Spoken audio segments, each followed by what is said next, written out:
हर गांव के किनारे पर एक पुराना टूटा फूटा घर था जिसे सभी भूतिया घर के नाम से जानते थे। लोगों का मानना था कि उस घर में आत्माओं का वास है। कई पीढ़ियों से कोई उस घर में नहीं गया था। रात होते ही वहां से अजीब अजीब आवाजें सुनाई देती थीं। बच्चों को उस घर के पास जाने से मना किया जाता था और बड़ों में भी घर को लेकर भय बना रहता था। चार दोस्तों की योजना। गांव में चार दोस्त थे, अर्जुन, विक्रम, सुमन और राधिका। वे साहसी थे और भूतिया कहानियों पर यकीन नहीं करते थे।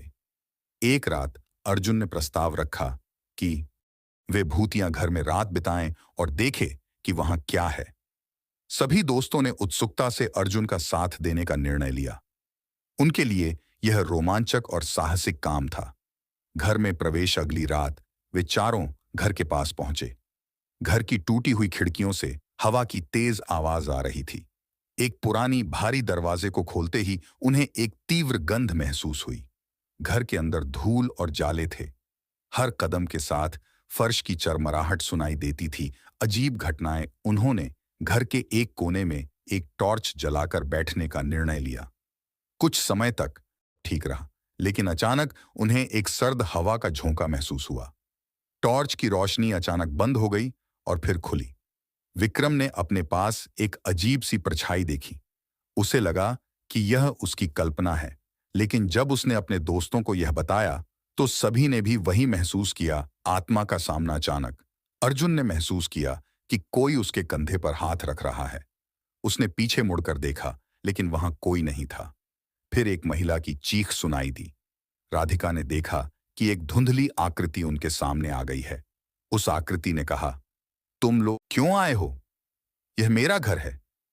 रहस्योद्घाटन आकृति ने बताया कि वह एक महिला थी जिसे सालों पहले उसके पति ने इसी घर में मार डाला था। उसकी आत्मा अब भी बदला लेने के लिए इस घर में फंसी हुई थी। उसने चारों दोस्तों को चेतावनी दी कि वे तुरंत घर छोड़ दें, वरना वे भी उसकी तरह फंस जाएंगे। खंड भागने की कोशिश डर के मारे चारों दोस्त भागने की कोशिश करने लगे, लेकिन दरवाजे अपने आप बंद हो गए। घर के अंदर अंधेरा छा गया और हर जगह से अजीब आवाजें आने लगीं।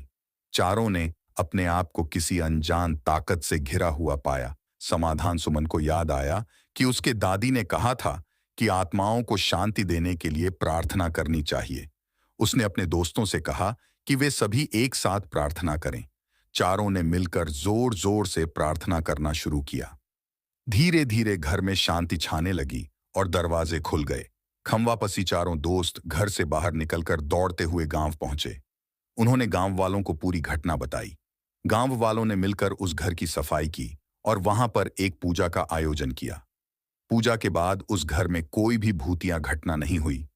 नया जीवन। अर्जुन, विक्रम, सुमन और राधिका ने यह सीख लिया कि हर कहानी में कुछ न कुछ सच्चाई होती है। उन्होंने गांव वालों के साथ मिलकर उस पुराने घर को एक छोटे से मंदिर में बदल दिया, जहां अब सभी शांति और सुख समृद्धि की कामना करने आते हैं।